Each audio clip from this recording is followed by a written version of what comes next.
In recent years, franchise films have dominated the global box office.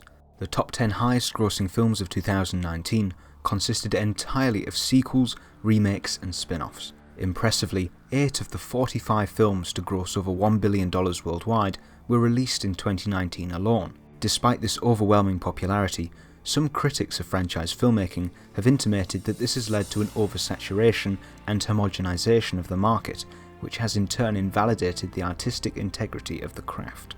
An article by David Cox at The Guardian entitled "Nearing the Endgame: Is Hollywood's Lust for Sequels Destroying Cinema?" caught my attention recently. He suggests that this trend of franchise filmmaking has throttled new ideas in film, and that filmgoers should grow up and challenge their film viewing habits by seeing original films. I'd like to preface this video by saying that I personally disagree with Cox, and I do not think that Hollywood sequels are destroying cinema. I know I've chosen a provocative title, so I wanted to make my stance clear to avoid ambiguity straight away.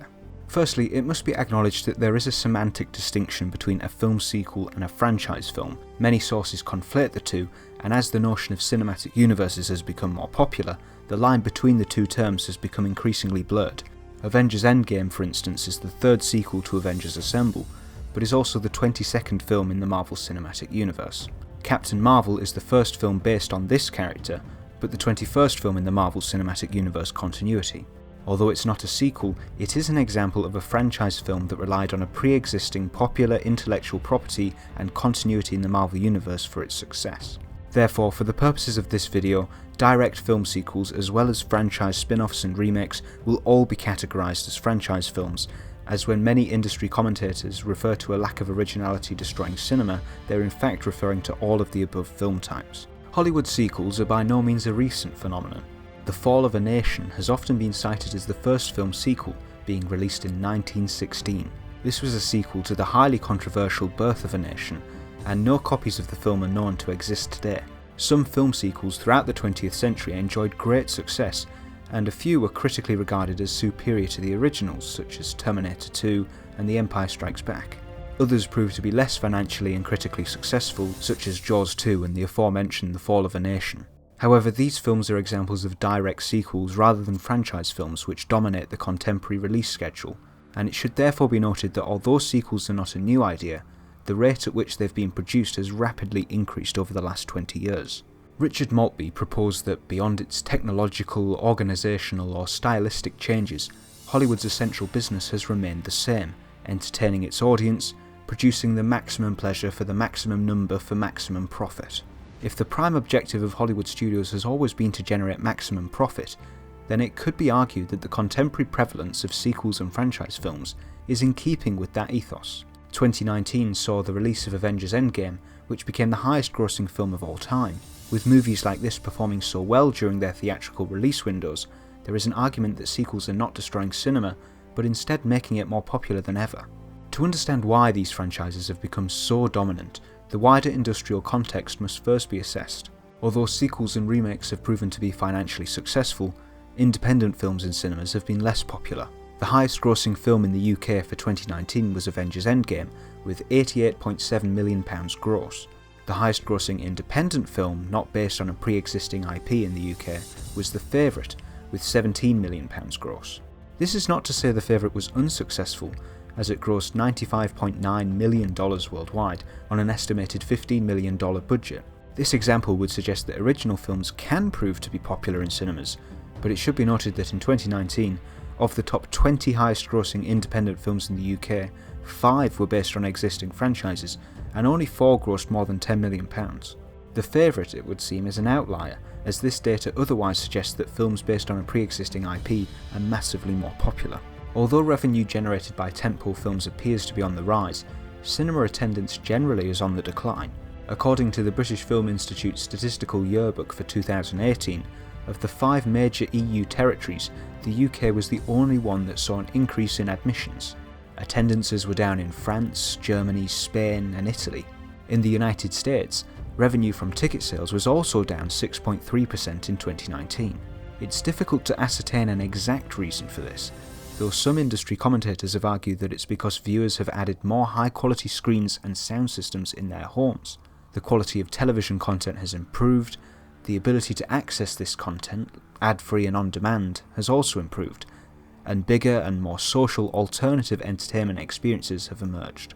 Film producers now have to compete with streaming services like Netflix and Amazon Prime, which offer massive catalogues of content which viewers can access for a small monthly fee on their own televisions and mobile devices. Streaming services do not make their viewing data available for public consumption, so it's difficult to quantify a direct correlation between the rise in streaming and the decline in cinema attendance.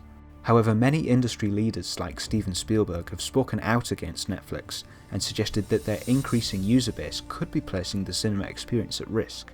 The increasing prevalence of sequels and franchise films in cinemas could therefore be seen as a means for the major studios to provide a different experience to that offered by the streaming services. Such films tend to favour spectacle, usually including extended action sequences that make use of cutting-edge visual effects technology. The cinematic experience offered by these films is one of escapism, free from distraction, and provides a sense of true immersion that's unlikely to be replicated by viewers watching in their homes. Film sequels have another advantage over original films not based on any pre-existing IP, in that they're produced with an audience already in place. It's a markedly less risky investment for studios to produce content based on an existing media text, as they can predict with a reasonable certainty that fans of the original IP will return to see the next film. Part of the success of the Marvel franchise stems from the fact that viewers have invested their time in seeing characters like Captain America and Iron Man grow and develop over the course of the series, and crossover events like the Avengers movies serve as a reward to those fans. Movie sequels also provide audiences with a sense of familiarity, in that they know they will see the same characters, themes and plots. Yet this familiarity is perhaps one of the major criticisms of the current prevalence of film sequels. Claire Perkins argued that the basic notion of authorship is necessarily conditioned by patterns of continuity and repetition in sequels, series and remakes. This is to say that the creativity of the filmmaking process is blocked when working on sequels, as the characters, themes, tone, plot, they all have been established in the first film. Some industry commentators and reviewers have argued that this lack of creativity and originality in Hollywood filmmaking is how they would define the destruction of cinema. However, Perkins herself conceded that sequel films can in fact lead to a more creative output, where the ideas put forward by the original are significantly developed, and this is, in her view, particularly evident in the case of film trilogies. It's noteworthy, however, that even though some contemporary franchise films have enjoyed massive financial and critical success, others haven't. In addition to some of the highest grossing franchise films of all time, 2019 also saw the release of films like Men in Black International, Godzilla King of the Monsters, and X-Men Dark Phoenix, all of which massively underperformed relative to their estimated production budgets. Films like these relied heavily on their pre-existing IP to generate a sense of familiarity to draw audiences in, but ultimately failed in doing so. 2019 did also, as mentioned, see the release of some highly successful original films.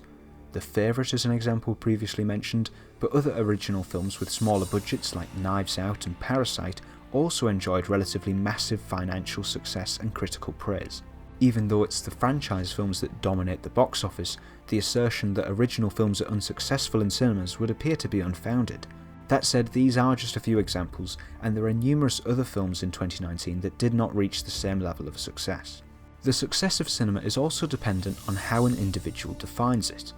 At its most literal, cinema is defined by Merriam-Webster as the art or technique of making motion pictures, and from the evidence provided, it would suggest that motion pictures are still being made and proving to be more successful than ever. However, the topic that forms the basis of this video is to what extent original cinema is successful. Although there are some examples of contemporary original films performing well in traditional theatrical releases, many other original films have instead found great success in streaming.